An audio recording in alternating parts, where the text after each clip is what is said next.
नमस्कार दोस्तों। CBSE class 11th Hindi कोरे से दुष्यंत कुमार की कविता का 7th चैप्टर है, जिसका कि सबसे पहला क्वेश्चन यह है कि आखिरी शेर में गुलमोहर की चर्चा हुई। क्या उसका आशय एक खास तरह के फूलदार वृक्ष से है या उसमें कोई सांकेतिक अर्थ निहित है मीन्स छुपा हुआ है? समझा कर लिखें। आंसर है कि गुलमोहर एक फूलदार पेड़ है, परंतु कविता में गुलमोहर स्वाभिमान के सांकेतिक अर्थ में प्रयुक्त हुआ है। कवि हमें गुलमोहर के द्वारा घर और बाहर दोनों स्थानों पर स्वाभिमान से जीने की प्रेरणा प्रदान करता है और आज़ादी से रहने का एहसास करवाना चाहता है। नेक्स्ट क्वेश्चन है, पहले शेर में चिराग शब्द एक बार बहुवचन में आया है और दूसरी बार एक वचन में। अर्थ एवं काव्य सौंदर्य की दृष्टि से इसका क्या महत्व है कि पहले शेर में चिराग शब्द का बहुवचन चिरांगा का प्रयोग हुआ है, जिसका अर्थ है अत्यधिक सुख सुविधाएं, और दूसरी बार एक वचन रूप में प्रयुक्त हुआ है, जिसका अर्थ है सीमित सुख सुविधाओं का मिलना। दोनों का ही अपना महत्व है। बहुवचन शब्द कल्पना को दर्शाता है, वहीं एक वचन शब्द जीवन की यथार्थता को दर्शाता है। इस प्रकार दोनों बार बार आया हुआ एक ही शब्द जो है अपने अपने संदर्भ में भिन्न भिन्न प्रभाव रखता है। नेक्स्ट क्वेश्चन है कि गजल के तीसरी शेर को गौर से अगर पढ़ें तो हम यह दुष्यंत का इशारा किस तरह के लोगों की ओर है। तो तीसरी गजल में क्या है, तीसरी गजल के शेर से कवि दुष्यंत का इशारा समयानुसार अपने आप को ढाल लेने वालों से है। कवि कहते हैं कि ये ऐसे लोग हैं जिनकी आवश्यकताएं बहुत सीमित होती हैं और इसलिए अपना सफ़र आराम से काट लेते हैं।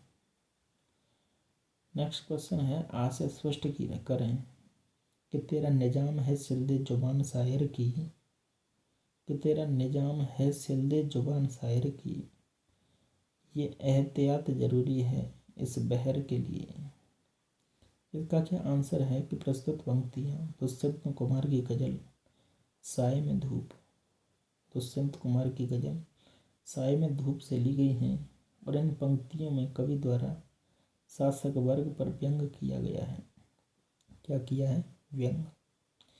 शासक वर्ग की सत्ता होने के कारण वे किसी भी शायर की जुबान पर पाबंदी अर्थात अभिव्यक्ति पर पाबंदी नहीं लगा देते हैं। शासक को अपनी सत्ता कायम रखने के लिए इस प्रकार की सावधानी रखना जरूरी भी होता है, परंतु यह सर्वथा अनुचित है। यदि बदलाव लाना है तो अभिव्यक्ति की स्वतंत्रता आवश्यक है। नेक्स्ट क्वेश्चन है कि दुष्यंत की गजल का मिजाज बदलाव के पक्ष में है। इस कथन पर विचार करें तो दुष्यंत की गजल सामाजिक और राजनीतिक व्यवस्था में परिवर्तन की मांग करती हैं। तभी कभी मैं बेकरार हूँ आवाज़ में असर के लिए, यहाँ दरख्तों के साए में धूप लगती है। क्या कहते हैं कि मैं बेकरार हूँ आवाज़ में असर के लिए, यहाँ दरख्तों के साए में धूप लगती है। तो आदि बातें कहता है वह पत्थर दिल लोगों को पिघलाने में विश्वास रखता है। वह अपनी शर्तों पर जीना चाहता है और ये तभी संभव है जब परिस्थितियों में बदलाव हो।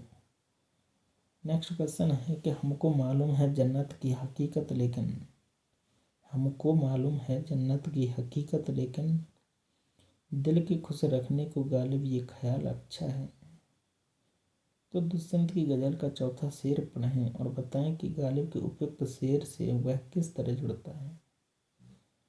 तो दुष्यंत की गजल का चौथा शेर जो है कि खुदा ना सही आदमी का ख्वाब सही, कोई हसीन नज़ारा तो है नज़र के लिए, तो गालिब स्वर्ग की वास्तविकता से परिचित है, परंतु दिल को खुश रखने के लिए उसकी सुंदर कल्पना करना बुरा नहीं है। उसी प्रकार कवि दुष्यंत भी खुदा को मानव की कल्पना मानता है, परंतु दिल को खुश रखने के लिए खुदा की हसीन कल्पना करना कोई बुरी बात नहीं है। कि हमको मालूम है जन्नत की हकीकत, लेकिन दिल के खुश रखने को गालिब ये ख्याल अच्छा है। तो दोनों शेरों के शायर काल्पनिक दुनिया में विचरण को बुरा नहीं समझते। दोनों के लिए खुदा और जन्नत के विचार ठीक हैं, क्योंकि दोनों की अनुभूति के विषय हैं।